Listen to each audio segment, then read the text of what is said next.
Good evening, everybody, and welcome to tonight's Mindful Mondays. I'd like to welcome everybody who's here. I'd like to welcome all our newcomers, all our frequent flyers, as they say. Welcome to tonight's Mindful Mondays. I'm very excited about tonight's topic. We're going to be continuing as we merge into a new topic. So I'm going to give a brief review about what we've been speaking about thus far the last couple of weeks.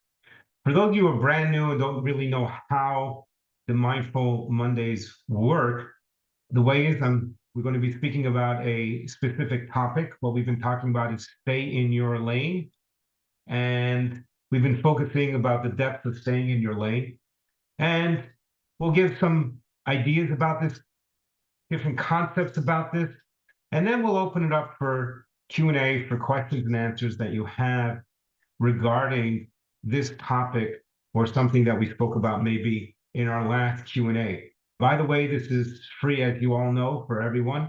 If you notify friends and family about it, they will receive the newsletter that we send out about once a month, which is a summary of what we spoke about during our Mindful Mondays, as well as being able to get access to all our Mindful Mondays. So it really is the great service. We've been doing this now since January. So we're coming up to our first anniversary, and we've had a lot of great success and a great response. And we're very honored, extremely honored, to be able to offer you these Mindful Mondays, and we're getting a lot of great feedback. If there is a specific topic that you would like us to discuss, please don't be shy. Notify the office. You can call us or just send in where you texted in the word mindful, same thing. 845-400-9466. Anything that you would like to critique about what we do or have some recommendations, suggestions, anything of the such, we'd love to hear from you. So let's get started on the topic of staying in your lane. And last month, we started this topic talking about what do you do when you see somebody acting in a way that you don't agree with. Now, again, we're not talking about your children. That's a whole different discussion. We're not talking here about raising children. That's not what this is about. It's about how to interact with other human beings in life and the reasons why we may have challenges interacting with them or not knowing exactly what the right thing to do is, what the right thing to say in different situations. So when you see somebody else doing something that you don't agree with, that you think is wrong, what do you do? Do you go over and tell them? Do you just ignore it? Do you confront them? Do you learn from it? The fact that you noticed it is also something very important, because if you're noticing something that somebody else is doing, probably you're doing it also yourself a little bit. And sometimes it's hard to admit that. I agree. I think it's human nature not to want to admit that, especially if somebody's behavior is pretty inappropriate. But if you're noticing it, there is a reason that you are noticing it. See, the universe does not do random. It does not. So if you're seeing something, it's not necessarily like they say in Homeland Security, if you see something, say something. No, that's not what this is about. Not if you see something, say something. Not always the right course of action. Not that it's never the right course of action, but it's not always the right course of action. So that was our first session on stay in your lane about what has to do with other people. Then last 2 weeks ago, we started to talk about what about when you don't like a certain behavior that you do, that certain habit that you have, something that you're unhappy about yourself. Are you overly harsh on yourself? Do you judge yourself harshly?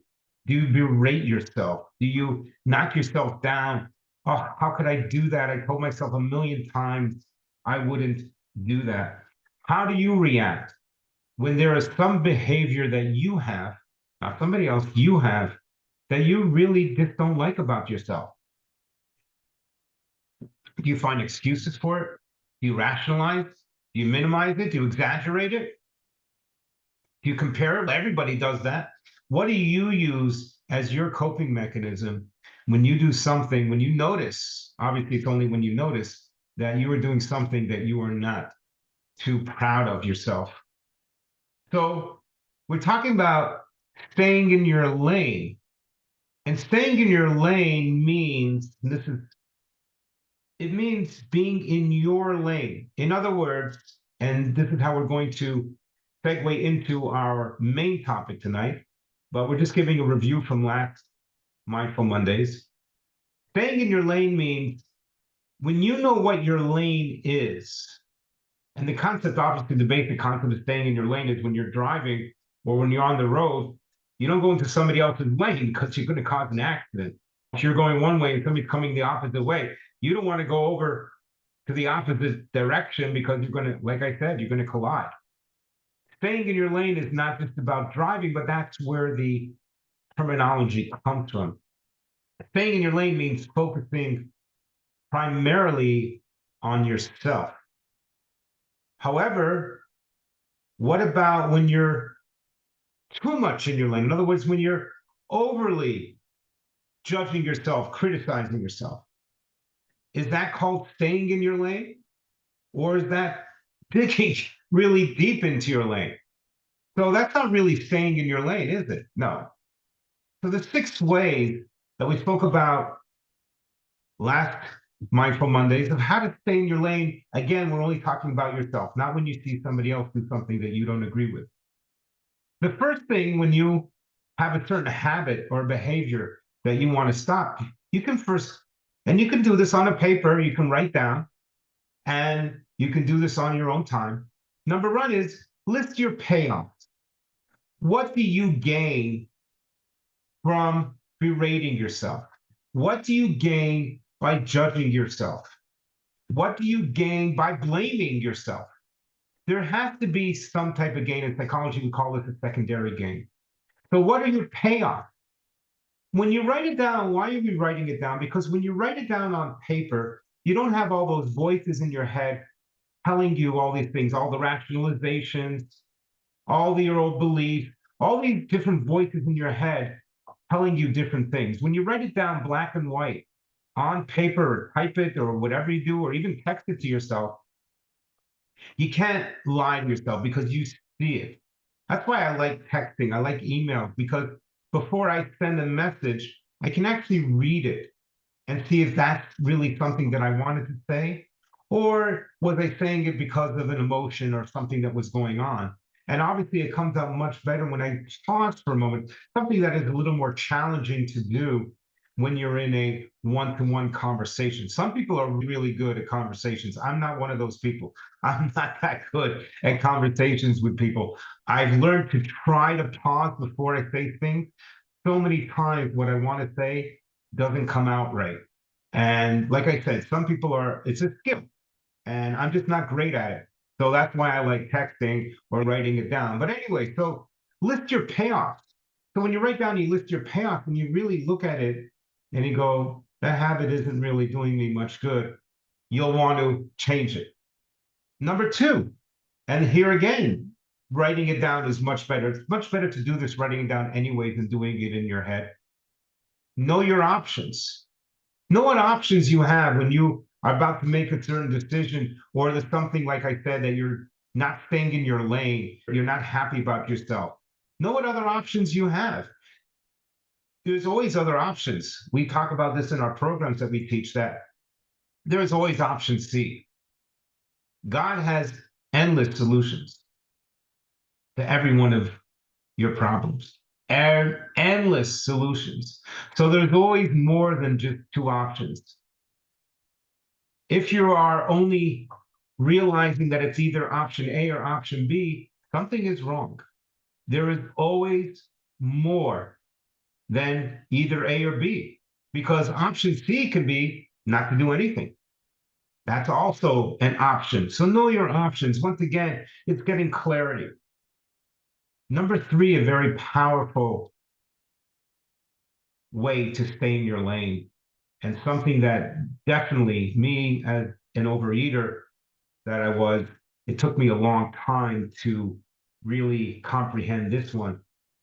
Listen to yourself.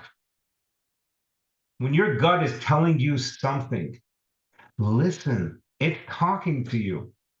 It's the way that your body communicates with yourself. It's the way your soul communicates with you. Listen, not the voices in your head that are telling you conflicting ideas. Your gut, your gut is talking to you. If you're feeling a little uneasy about something, usually there's a good reason. Something is not right, or something exciting is about to happen. Prepare yourself. You're about to learn something. Absolutely. Your body knows before you do when things are going to happen. It really does. It's fascinating. Number four, and I believe that this is the most important part of what we're going to be talking about tonight and also next week. By the way, next week's Mindful Mondays will be on Sunday. We want to see which works out better for people. So we're going to do Mindful Monday next Sunday. I know we usually do it every 2 weeks, but we're just giving a shout out right now. We'll remind you later again. Choose your experiences. It's something that we teach a lot in our program. A lot of people come to our programs who have a lot of anxiety, a lot of past traumas. We can't fix something that we did. You can say you're sorry. You can't fix an event, an experience that you had. You can't. Whatever happened. One thing that you can do is you can choose your experience.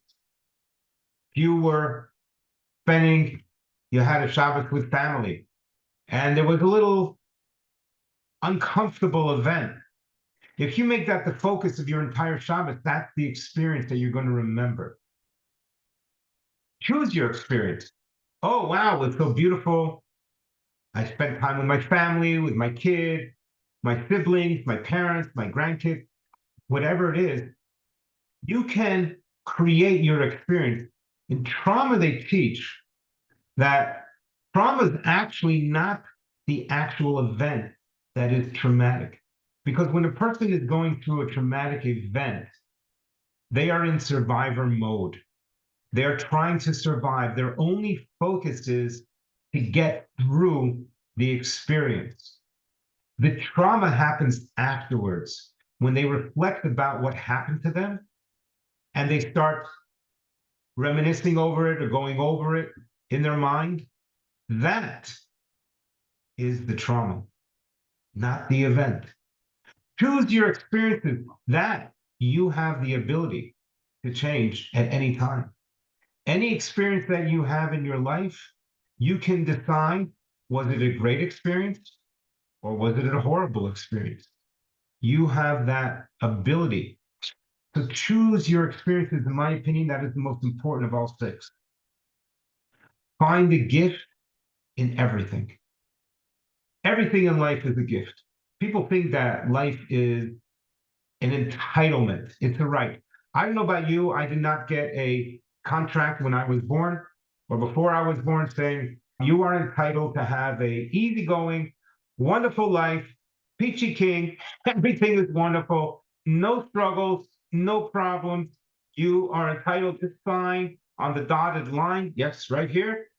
Thank you. No, I don't know anybody who got that. We were brought into this world against our will.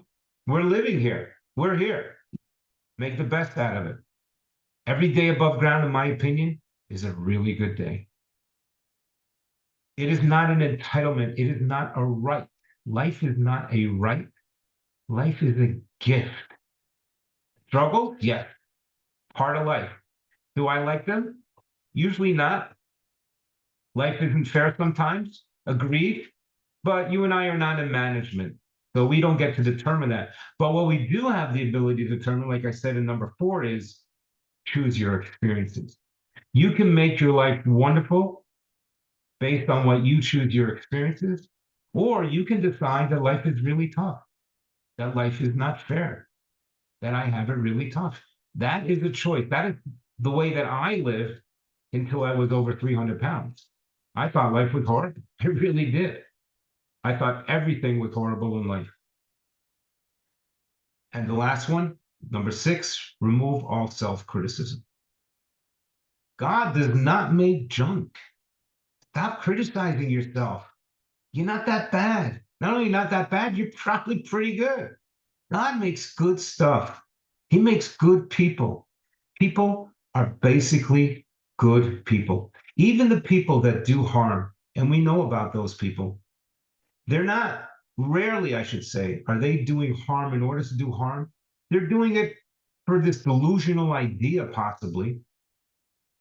But humans, basically, for the most part, are good people. Are there extremists? Yes. Is there evil in the world? Absolutely.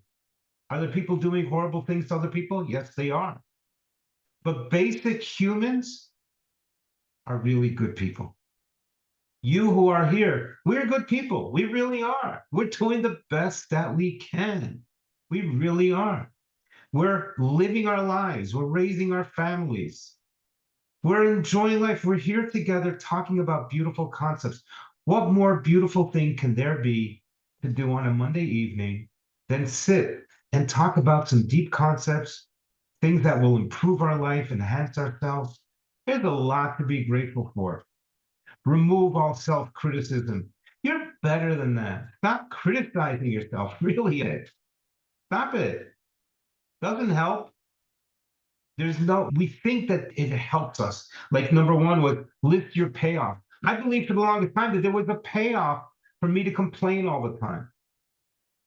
It was a lousy payoff. It really didn't work because all it did was made me eat more. So it didn't work. So that's the staying in your lane. Your lane. It's your lane. You are unique. Without you, this world cannot be the way it is. 8.2 billion people, and every single one of us has a unique responsibility that some of us are aware of, and a lot of it we are just not aware of.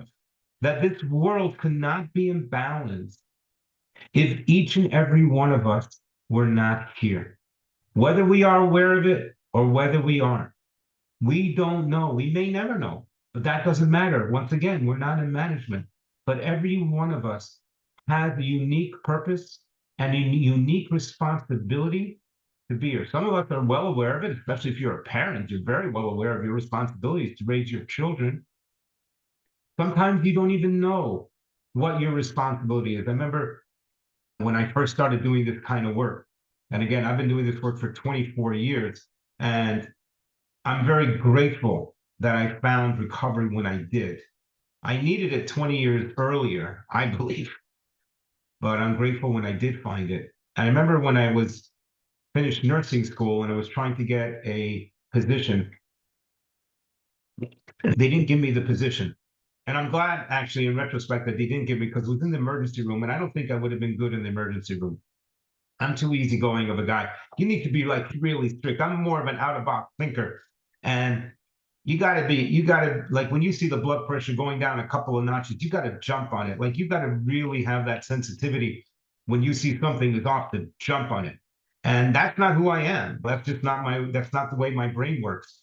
So I'm glad they didn't hire me for the emergency room because I would not have done well. I did well in the psychiatric emergency room. That's different. That's psychiatry. I do great there. But the regular emergency room, I was upset when they didn't hire me. And then I thought, you know what? Maybe they didn't hire me not because I wasn't supposed to get the job, but maybe somebody else needed it more than I did. And I found out when we were looking for a home and it was very stressful and we were outbid and I couldn't get this and couldn't get that. I said, you know what? Maybe we're not supposed to have it. Somebody else is supposed to have it. So you don't know necessarily what your purpose is in life. You may, yes, know your purpose in life. Some of it is pretty obvious for you. Some of it may not be. And there's so many things that we do in life. Somebody sees us and they see the way they behave and it inspires them to do something. Or they see the way we interact with our children in public and they get inspired. I saw this lady in the store yesterday in the grocery store and the way she was handling her child who was very upset. It was so inspiring. And they start handling their child differently. You have no idea what you do. Maybe you're driving and you pause and you let somebody go in front of you, and who knows, that person says, wow, that's so nice. I was feeling so depressed. And this person, this stranger, let me go in first. You have no idea. We don't know what our purpose is, but we are needed. If we weren't needed, we would not be here. So stop beating yourself up. Stop criticizing yourself. If you're criticizing you, what you're basically doing is you're criticizing God. And you're saying, God, you made a mistake. You created this horrible person. You created this human being who does horrible things. That's what you are saying when you criticize yourself. We're not talking about criticizing other people. We're talking about staying in your lane. Don't criticize yourself. You're good. You really are. You're doing the best you can. It's not always easy. It wasn't meant to be easy, but you're doing the best you can. And when you criticize, like I say, when you criticize yourself, you're criticizing God. And I'm talking about this now, not because I'm immune to this or beyond this, not by any stretch of the imagination. I struggled with this for many years, many years. Even in recovery, for the first 10, 12 years of recovery, I struggled with harshly judging myself. I've gotten a lot better, I'm grateful to say, but it is something that, so if I'm repeating it, it's not just so you should hear it. It's really so I should hear it myself, because I need to hear this every day. Grateful every day above ground. It really is. It's a good day. Every day above ground. So how beautiful it was our day today. We can look back at this day and say, wow, what a great day. What a blessing. Another day on planet Earth. Another day to serve God. Another day to be a service to my family. Another day to be a service to myself. And when you lay your head down at nighttime, you can say, wow, that was a good day. I really lived this day. I didn't exist. I lived this day. If you're not feeling this, if you are having a difficult time comprehending this or experiencing these simple concepts, I understand. I was there. I was there. I know what that is. That's particularly what our program works with. We work primarily with people who struggle with weight loss, with keeping their weight off. But there's a reason why people have struggles just making it through the day. I want you to know you're not alone. We are here, and we'd love to talk to you about it. So let's move on. That's just a review from staying in your lane. So now that we're focusing on staying in your lane, being who you are, looking at your positive aspects, stop criticizing yourself, be grateful for who you are. Let's take the next level. Who do you want to be? Who do you want to be? You ever ask yourself that? Who do you want to be? Or are you just overwhelmed with life's demands? Just going with the flow or going against the flow. Oh, I know what that is. I lived that way for a long time. And if somebody would have asked me that 20 years ago, who do you want to be? I would have no clue what to answer. Who do I want to be? No idea. I didn't know who I was. How could I know who I wanted to be? But it's a good question. And you can ask yourself, you can write it down and think about that. Who do you want to be? You may be who you want to be, and that's beautiful. If you're living the life that you want, rarely people that come to us are people that are satisfied with their life. There's something that they're stuck with. Something is not working right, and they don't know what it is. That's what our program does. That's what we do. We help people find that. So who do you want to be is my question. And I'm going to help you this week and next week. Like I said, for those who come a little bit later, next week on Mindful Monday is going to be on Sunday. I love when we do that. It just enhances that concept that I'm not perfect. Oh, we're not perfect. Mindful Mondays on Sundays. Who do you want to be? So when a person determines who they want to be in life, we live with other people. If we were not supposed to live with other people, then Chava would have never been created. It would have just been Adam Rishon. It just would have been Adam, and that's it. There wouldn't have been another human afterwards. But clearly, that was not the purpose of humanity. The purpose of humanity, there should be other people. That we should not live in a bubble. We should not live on our own. We live with other people. So if we live with other people, so we're going to learn from other people, right? Pirkei Avos, Book of the Ethics of the Fathers, I think it's called. Who is a wise man? A person who learns from every human. An opportunity. So, one second, Alan, you just said that you should stay in your lane. We just said that you should list your payoff, know your options, listen to yourself, choose your experiences. Now you're telling me that we should learn from other people. That seems a little bit of a contradiction, doesn't it? We are here to learn from other people, but there is a much caution when it comes to learning from other people. You have to be careful what you learn from other people and who you learn from. Learning from other people doesn't always mean learning something positive. When you see somebody doing something that is extremely inappropriate, you're also learning from them. Oh, that's something that I do not want to do. Not judging them, not criticizing them, but helping yourself determine who you want to be. Those are things that I don't want to do. I don't want to be that person. That's great.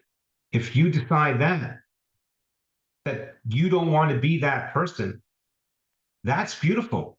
You determine for yourself who you want to be. And it comes down to this topic, which is going to be the title of the topic for next week's Mindful Mondays. And we're going to guide you tonight a little bit, and also next week, the difference between identification versus imitation. And allow me to explain. To identify with what somebody does and to imitate. There's a great parable I heard about these wise men went to their Rebbe and they wanted to learn the ways of life. And he sent them out. He says, I want you to go out into the world and I want you to find some event, something that really hits you. And I want you to observe that incident that experience. And maybe it's multiple experiences. And I want you to meditate over it. And 6 months, I want you to come back here and I want you to tell me about what you observed in the world. And this one wise man, he goes out and he's searching and he has no idea what he's actually looking for, but he's looking for something interesting. And he finds in the field, he finds a fox that has no arms and has no legs, is lying there in the field, crying, clearly hungry, has no way of feeding itself. And he was about to approach the fox and get closer when he sees this tiger coming. Tiger. And he says, wow, is this tiger going to eat this fox? Is that what I'm going to observe? And he sees that the tiger has some food from its hunting in its mouth. And it comes over to the fox and it puts down some food, some meat from the animal that it killed. And it puts down next to the fox and it goes away. And this wise man is watching this whole event. And he sees the fox eating this meat from the tiger. He goes, wow. And he stays around. He says, I got to see what happens. And next day, same thing happens.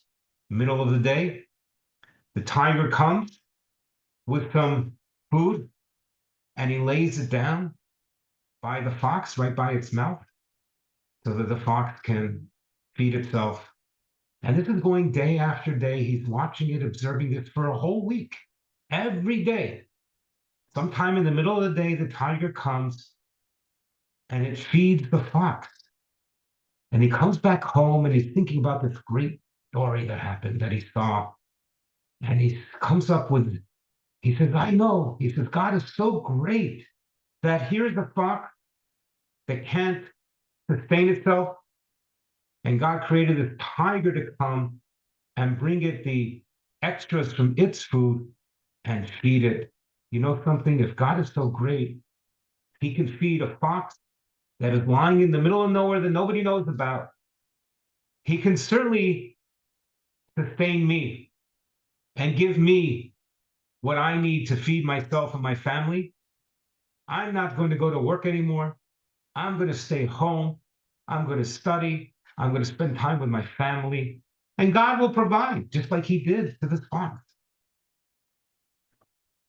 And he tells his wife what he's planning. Wife looking at him a little, I don't know if that's such a good idea, but if this is what you were sent out to see and this is what you learned, so be it. One day, another day, and slowly but surely, their storage house of sustenance and food starts to diminish. And he has less, and nobody's coming to his door and bringing him, there's no time for bringing him food. And he says, I don't understand. And he gets to a point where he's almost starving, and he comes back. He doesn't wait the 6 months, and he runs back to the rabbi. He says, I don't understand. You sent us out to learn. And I saw this beautiful event that happened, how God provided for this fox. He says, you wise fool. You were learning from the fox. You were supposed to learn from the tiger. Learn from the tiger who was able to be so generous and take some of what he had and help sustain and feed somebody who had less than him. Yet you chose to learn from the fox who was injured and didn't have enough. Be careful who you learn from, what you learn. Our minds can distort that. When I was 300 pounds and I started to lose weight, I realized how much excess food I had been eating for all these years. And losing weight was only the first part. Keeping it off, that's where, like they say, the rubber hits the road. That's where I needed help, real help. I needed help to lose it also, but I lost over 100 pounds. And I said, okay, how am I going to keep it off? And I went to do research. And I would go to buffets, I would go to chatzas, I would go to smorgasbords, and I would observe, not in a way of judging, but just for me to understand, because we do things, we don't know what we're doing. We don't know how we're behaving unless somebody is kind enough to tell us. And if everybody's staying in their lane, nobody's going to tell anybody anything. And I was observing the difference between the skinny people, the way they were eating, and the heavy people, the way they were eating, which reminded me of the way I used to eat. And I would go and talk to the skinny people and I would ask them, how do you stay skinny? How do you do this? Tell me what's going on. And they would tell me what they did. And I researched them year after year for a couple of years. And I realized something very interesting. I was trying to imitate them. I was trying to be them. Now, these people were not obese that lost weight. These were people that were never overweight.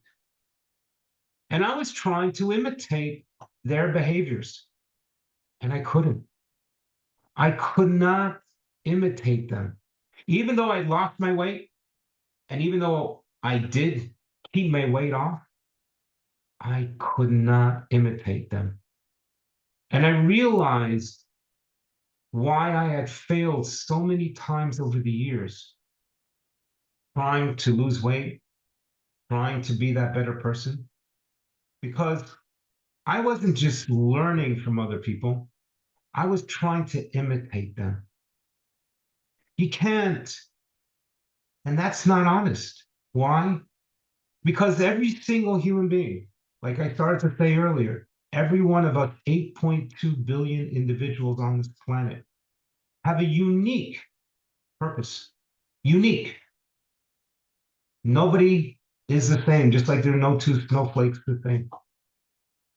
I can't be somebody else because that other person is already taken.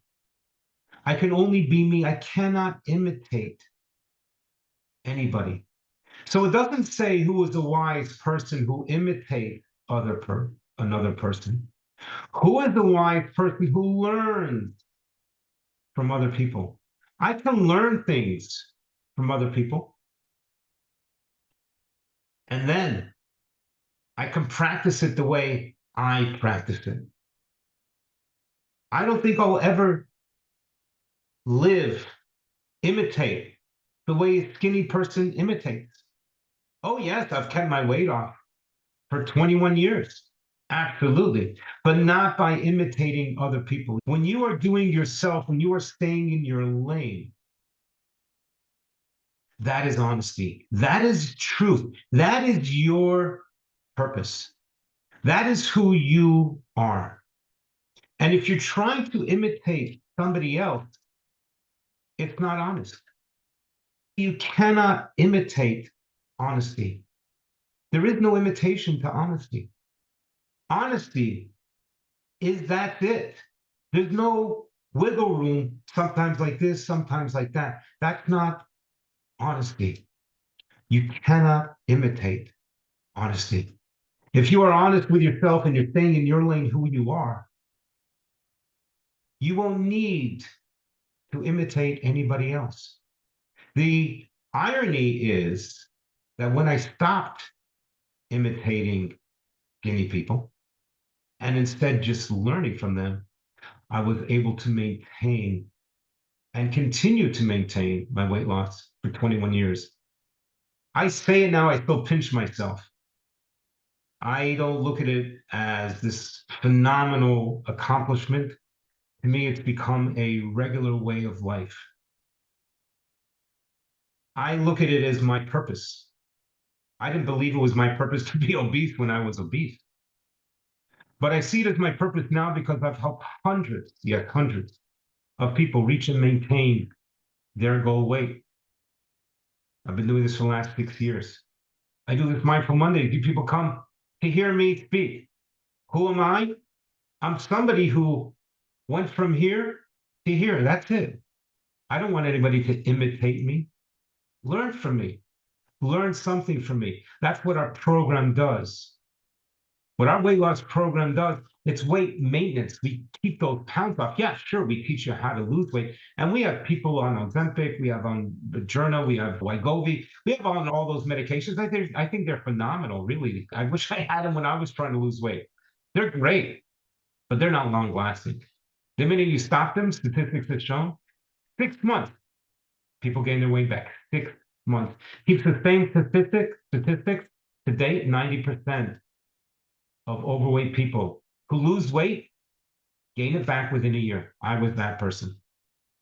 I kept gaining it back. Wegovy and all the other GLP-1 medications that work on the hormone that reduces the cravings do not fix you. Our program fixes you. Our program will teach you the honesty about yourself and give you that identity that you'll be able to keep your weight off. We have a 95% success rate of people keeping their weight off. And because we're so excited about it and we love that you're here, again, we want to offer anybody who's interested for this week. We're having we had such a great thing a couple of weeks ago, and a bunch of new people came on, and they're doing great. They really are doing fantastic. Losing 6 to 15 pounds in the first 6 weeks. 98% of our clients in the last 6 years have lost 6 to 15 pounds in the first 6 weeks. Pregnant people have not become obese during pregnancy. Nursing mothers join our program. They're able to lose their baby fat. People who need to get into dresses before Chap, we have them all. People who are getting ready for Shidduch. We have all people who are struggling. And of course, the anxiety reduction, everything that goes along with it. So we want to, again, offer a great opportunity that we normally charge $697 for our 6-week program. We want to give a nice discount I don't know the exact math of it, but it's only $497 for 6-week program. And you will lose 6 to 15 pounds in those 6 weeks. You will learn a lot about yourself. You will stop imitating other people because it does not work. If you start to imitate people, you're going to get very frustrated. How come they can do it? How come I cannot? We're going to teach you to stay in your lane. We're going to teach you to be proud of who you are, to find out the greatness in you, and each and every individual has a specific uniqueness. That's what God created. I didn't create the world. I really didn't. I don't even know all the rules. I'm trying to live by some of them. And that's what our program does. So if you're interested, and if you want to find out more about it, this is a special offer. You got to sign up within the next 24 hours to get that discount. We will give it to you, I promise, just like we did last time. The number is 845 400 9466. Just right, sign me up. We're not going to take a card from you. We will call you first, of course, and discuss it with you. But you got to respond within 24 hours if you want that discount. Again, we did it last time. We only did it, and people got in. Those who got in, that was great. So we're doing it again. One-time offer for 24 hours. Or you can email us, keep those pounds off at gmail.com. Is Marilyn? Yeah, you should still be here if you can put it into the chat. So there you have info at keepthosepoundsoff.com for those of you who are calling online, or 845 400 9466. We will get you there, whatever your goal is. So now that you know that, and we got that out of the way, let's get back. I'm going to give you some homework of what I want you to work on for the next week. And again, for those of you who came a little later, next week, our Mindful Monday is going to be on Sunday. The topic is going to be identification versus imitation. And we touched on it a little bit because who is the wise man who learns from all humans? That is the wise man. But you have to know what you're learning, but more importantly, which is what our programs focus on, is why you want to learn from them. What is it in your life that it could either be that something is lacking in your life that you want to change? There's nothing wrong with that. Or is it something that you want more of? There's two reasons why a person changes. They either are unhappy where they are at, or they want more, they want to be somewhere else. Not because they're unhappy here, they want more. And that's the beautiful thing about life, that you can be content where you're at and still want more. What a concept. I didn't believe that was possible. I thought it was either or. Either I'm content where I'm at, or I'm discontented and I want something else. Why can't you have both? Like the saying, you can't have your cake and eat it. Why not? Why can't I have my cake and eat it? Sure, I can. I can be grateful. I can like certain things about my life, and I want more about it. I want to learn more. I want to do better. That's why I stay in recovery 24 years. I don't ever plan on ending anytime soon. I get to be in recovery. I'm grateful. I'm not embarrassed to say it. Yeah, I'm a food addict, 100%. I've been there. It almost destroyed my life, 312 pounds, taking 9 anti-diabetic medications. And I remember when I went to the endocrinologist and I said, do some lab work and tell me what my metabolism is. And he said, your metabolism is normal. I was in shock, 43 years old. I was so convinced that there was something wrong with my metabolism. I've proven that he was right because I was able to lose that weight and keep it off. But I really believe, because when I opened a box of cookies, I used to joke I didn't even need to eat one. I already had to adjust my belt and loosen it. A lot of the denial, a lot of things that we tell ourselves. So for your homework, List for yourself, I wrote this down, your truth, right? We said you can't imitate the truth of who you want to be. It can be about anything in your life. I'm not going to drill anybody next week. I'd love to hear if you want to share it with us in the Q&A session next week. But just for your own self, write down, who do you want to be? And is where you are at now aligned with who you want to be? Or maybe there's certain things that you want to change. Maybe you're too afraid. And just one little piece of advice. I usually don't give advice, but just one little recommendation is, don't show this to anybody, not your spouse, who I'm sure you love dearly, who means the best for you, not your siblings, not your best friend, certainly not your children, not your parents. Don't show it to anybody. This is very, very private, because anytime you're showing it to somebody else, what you're basically trying to do is to convince yourself that's what you want, and you want to get their permission, affirmations, whatever it is for you to want that. And that again is imitation, because then you're being what you want this person for you to be, and now you're imitating. It's about identifying, which we will speak about more next week. And I will give you next week. So I'm hoping you're going to come back. I hope you enjoyed this thus far. We're going to open up for Q&A.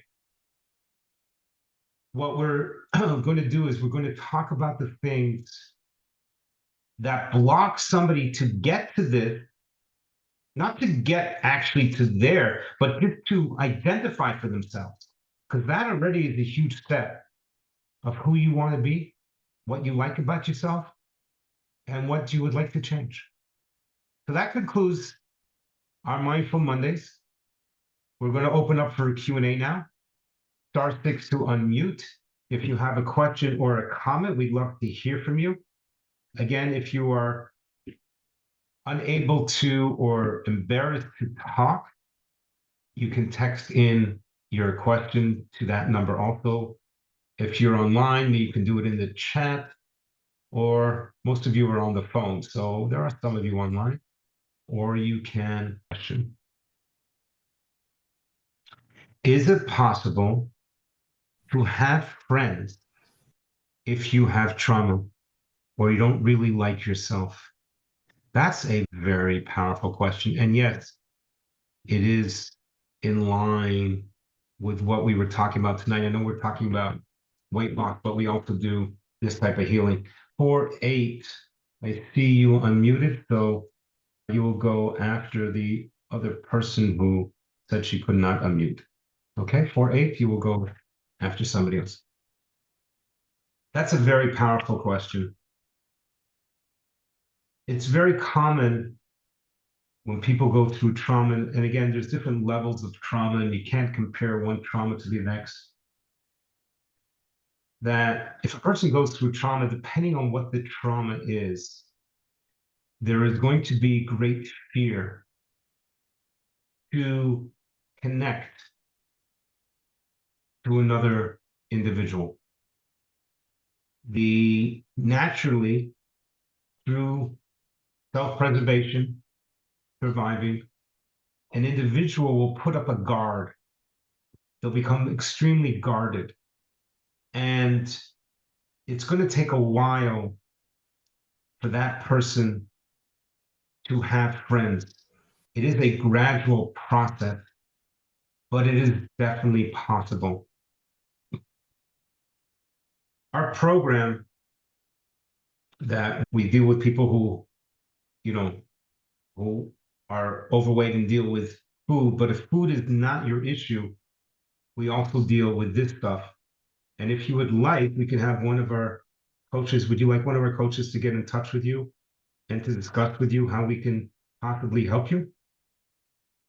You could just text back yes or no, and we'll have somebody get in touch with you. But absolutely, no, you don't want. Okay, no problem. But it is a healing process and it takes time to get over, to heal that trauma, whatever it happens to be. Is it possible? Absolutely. It is possible, but it does take time. And I understand that you're struggling with that. And I feel your pain, I really do. Why will they not have friends? This is what I'm explaining to you is they're afraid to get hurt again. So they're putting up a guard because if a person went through trauma, they were harmed. They could be harmed by another human, or they could just be harmed by a traffic accident is also trauma. And it's very scary to get close to another person because that's what a friend is, getting close. And when you're close to a friend, you become vulnerable on a certain level. And a person who's gone through trauma, they're afraid to be vulnerable because they're afraid to experience that feeling. That makes sense?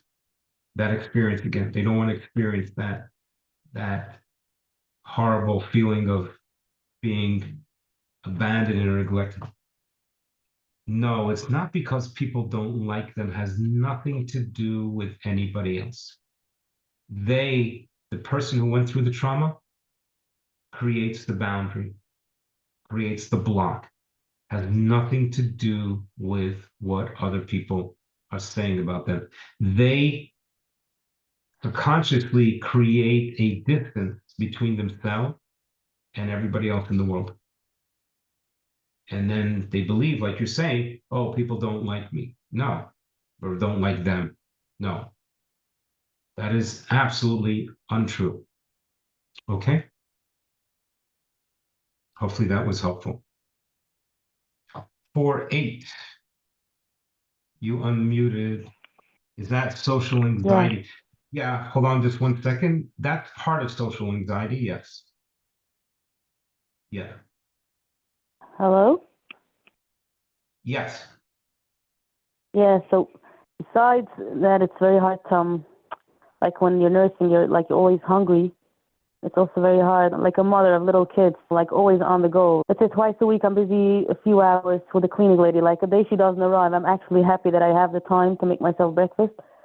But then other days, let's say I go out for errands, and like for a person that's always on the go, to have the healthy meals and that she needs some preparation and the time to sit down and actually chew the food, like it's possible for such a person to lose weight. 100% it's possible. However, I hear your challenge and I understand it. It is a challenge. However, there is one of the main theories that we teach is that humans do not do random. If this is a excuse to not lose weight, there is a subconscious reason why you are telling yourself that. Let me give you an example. Let's say you had to take, God forbid, a heart medication, right? And if you miss a dose, it would kill you. I'm giving an extreme example just so you should understand. Yes. Would the person tell the doctor, I would have loved to take the heart medication, but I'm just too busy? Would they say that? Of course not. Of course not. Now, let's say somebody calls you up and say, listen, I want to thank you for helping my family, and I just won the lottery, and I want to give you $1 million. I can only have you between 9 and 9:30 tomorrow morning. Can you come to help?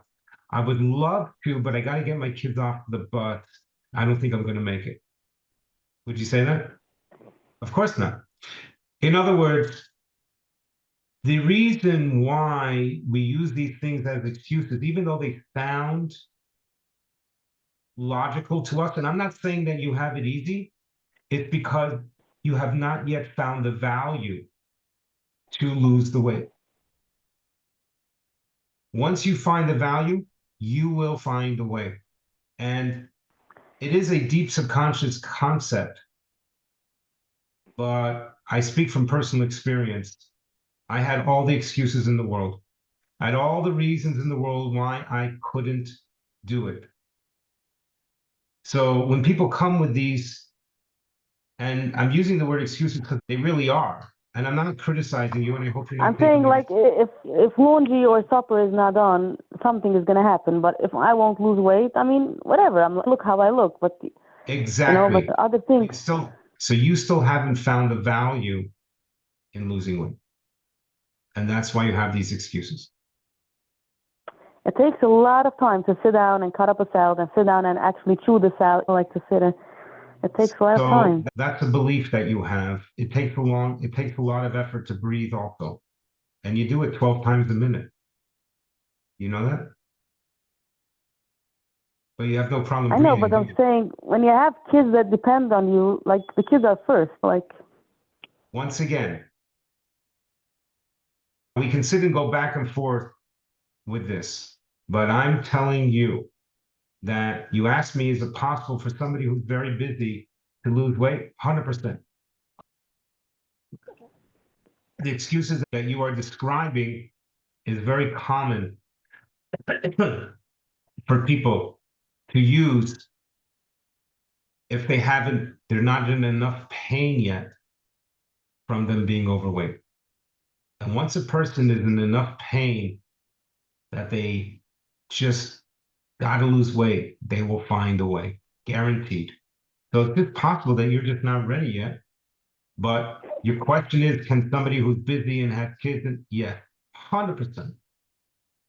Most of our clients are young mothers who have kids who are busy and nursing and pregnant and everything. And they're able to lose 20, 30, 40, 50 pounds and keep it off. So these are excuses that I know that you believe are legitimate, but they really are excuses. so, what is basically the thing? It's like a diet plan, like they tell you what to eat. So we do give you a food plan. We don't like to use the word diet because it has a very negative sound to the word diet. Diet means restriction. But we give a food plan. In other words, how to plan your food. And we teach you how to plan your food. But what we do is we reduce the reason, the source of your cravings, why you are eating things that you know are not healthy for you. It's more like you're instead of eating a normal breakfast, you just take a granola or whatever. You just go like it just because you don't have time, not because you don't want to eat healthy or whatever. It's just grab and go. That sounds good logically, but I'm telling you that's not the real reason. I don't expect you to agree with me. I really don't. But like I said, I've been doing this for 50 years. So I had all the excuses also. I know all of them. I've been there. I understand. I'm not saying that you don't have a challenge. I'm not dismissing or minimizing your challenge that you have. But I'm telling you, even with that, you can lose weight. Absolutely. If you would like, somebody from our program will get in touch with you and we can discuss with you and can make a decision what you want to do. But I'm telling you that if you're already asking a question, to me, that means that you're somebody who really wants to, but you just can't figure out how to do it. True? Yeah. Okay.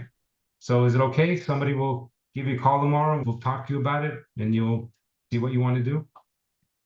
Yeah. Beautiful. And thank you for your question. Thanks. Okay. You're welcome. 24, I believe you had a question. You unmuted before. The one who said that they couldn't unmute on Zoom and then they unmuted. Thanks for calling on me, but no, I won't ask a question this time. Okay. No problem. Thanks for the free Mindful Monday. It's a very good topic. I like it. You're welcome. Thank you for coming. Okay, anybody else have a question or a comment? See, there's something in the chat. No?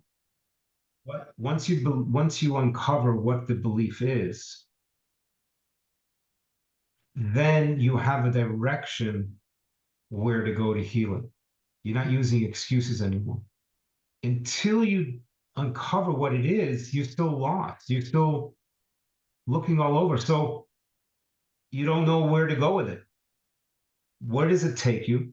So then when the voice comes in and tells you, oh, no, you can't do that because I'll just use the previous caller as an example. I hope the person doesn't mind. I don't know their name, so it doesn't, but well, I have small children. So when your mind says, oh, I have small children, I don't have time to prepare my breakfast, you go, oh, yeah, that's a belief that I have. So once you become aware of the belief, every time your mind repeats that belief in your head, then you have this belief here. I signed up. What does it say? First, I really don't feel ready. I also have excuses working. I have a newborn. Yeah, I hear you.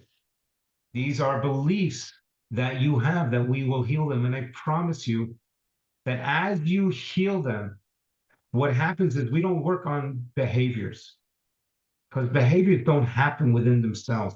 Behaviors are a direct cause of the beliefs that we have. And it's very hard when people hear this at the beginning to imagine that they can do things.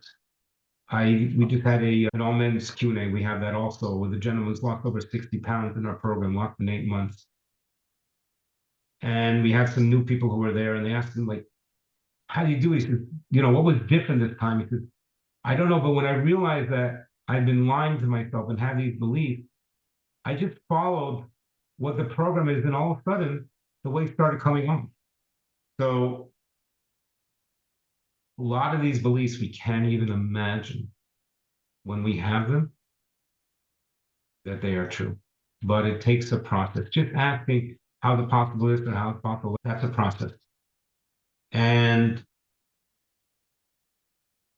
just if anybody gave birth, the day after you gave birth, whether you had a normal, regular delivery or you had a C-section, you were not able to go dancing at a chassid the next day. The body needed to heal. Same thing with these beliefs that are in our minds that we have told ourselves for so long. They don't just disappear. It takes time to heal it. So it is a process. It is not a quick fix. Yankee, who was one of our first members 4 years ago, has kept off over 160 pounds. He said the only quick fix is a flat tire. It's not a quick fix. It takes time. And I remember when I was working in the hospital, I was in a step-down ICU unit. That's people who had open heart surgery. And they came out of the ICU, and then they came to the step-down. And that's when I was treating them. And I was always trying to get people out of bed. Because when you're lying in bed, you feel, I knew for myself, if I'm lying in bed, I feel sick, and just sitting them up. And I would tell them first few days after surgery, it's hard to imagine that you're going to feel better. If anybody's ever been sick, when you're sick and you have whatever it is, flu-like symptoms, it's hard to imagine that it's going to get better. There's a belief there that tomorrow is not going to be better than today. And it's just hard to imagine. This is somebody telling you, yes, it will get better. Yes, it will get better. It's not always enough. And sometimes you just got to go through the process. Like Viktor Frankl talks about this. So you got to go through the struggle. There's no way to skip that part. So it does take time. Okay, anybody else have a question or a comment? 7-6, yes, hello. You unmuted? I cannot hear you. Can you hear me now? I hear you now. Hi. Yeah, so you're talking about your program and losing weight and everything. It seems very much like psychological focus. My question is if you deal with like hormonal stuff, if I'm dealing with my thyroid, you were saying like you went to your endocrinologist and he said your metabolism is perfectly fine. But what if your metabolism is not perfectly fine? If your metabolism is fine, you should go to an endocrinologist and they will give you either metformin or Synthroid to stabilize your metabolism. It works until a certain point. Absolutely. We do have people who have come us who have thyroid problems, they can still lose weight. We have people who are on antipsychotics, anti-anxiety medications, antidepressant medications that slow down the weight loss process, but it won't prevent them completely from losing weight. It will take a little bit longer, absolutely. If you have a thyroid and you're taking medications for that, granted, it's going to take a little bit longer for you to lose weight. Absolutely. It's not going to go as quick as somebody who is perfectly healthy other than being overweight. It's not that I'm not, whatever. I'm not overweight and I don't look it, but I know that I'm not my healthy weight. I need 15 pounds. I'm like Okay. 15 pounds more than my healthy weight. But even with, I was very on top of my lifestyle, going to bed on time, eating proper meals, drinking a lot of water, exercising, and it just sticks with the medication and everything. This is it. It's just not working. I hear you. I feel your pain. With somebody else recently in our program who I'm not going to compare because I don't think she had a medication issue. I don't think she had a hormonal issue, but she was unhappy with her body weight. And she also wasn't like you were describing. She wasn't morbidly obese. And once we were able to discuss it, realize that it was more about how she looked at herself. And once we took her mind, her focus, I should say, not her mind, her focus off the weight loss and accept herself as she was and see the beauty in herself, remarkably, she started to lose weight. So a lot of times, So I think I probably didn't explain myself. I never had the goal to like actually lose weight. The reason these 15 pounds were bothering me was just because I don't feel good. I feel like this is not my healthy. I never cared too much about my pounds because if you'd see me and whatever, even to the skinnier side, but I just don't feel like this is my body's comfortable place. You know what I mean? I heard you 100%. I know exactly what you're talking about. That's what I'm responding to. That imagine if you were extremely content with the way you look in your size right now. With the way I look, I'm fine. I'm fine with the way I No, look. I'm saying with that, I'm saying if you would be extremely content with look in the mirror and be happy, what do you think would do to your stress level? It reduces the stress level. Absolutely. So that's what I'm trying to say. I'm not unhappy with the way I look. I'm unhappy with the way I feel. Like that's I what I'm literally feel saying. like I So have the way something that like doesn't. this is what I'm explaining. I understand. I heard you. I understand you. I'm telling you that it's very possible that the reason why you feel the way you feel is because you are discontented with your body size. And that's causing you to feel uncomfortable. Not necessarily the actual body size, but your perception of your body size. Does that make sense? I guess I'll think about it more. No problem. But we call it body dysmorphia. And it's very possible that there's some certain belief that you have developed that are causing you to be unhappy and feel the way you are feeling. Because when we have these discomforts, it definitely makes us feel physically unhappy. Uncomfortable, I should say, not unhappy. I apologize. Uncomfortable. Okay, well, let me add another thing that I just remembered. What about the fact that I went up with a shoe size? What about the what? I went up a shoe size. You went up a shoe size? Yeah. I don't know if it has anything to do with weight A loss or shoe whatever. size or a dress size? A shoe size. You went up a shoe size. Yeah, Okay. it might be like a half a size, but basically the shoes I'm getting are one size bigger. I don't know. Okay. And therefore what? I'm just trying to say that maybe because of my belief that I don't like the way I look, and that's why it's feeling uncomfortable. It's just interesting that I was a very stable weight and size for a long time, and then all of a sudden I gained 15 pounds, and I went up a shoe size. What is this? Again, I don't know exactly. I don't know what your doctor says, but I'm telling you that on one hand, you're telling me that you're okay. You don't need to lose a lot of weight. On the other hand, you feel that it's not right. So I'm telling you that there's a lot of psychological aspects that are going on with you. That's what I'm trying to explain to you. And it could be very possible that it's not the actual 15 pounds. It's more about your perception of it. And that's what a lot of what we focus on is that stuff, because that's really the emotional aspect of what is causing you the distress that you're going through. It may not actually be the weight. Not that it's not the weight at all. That's not what I'm saying.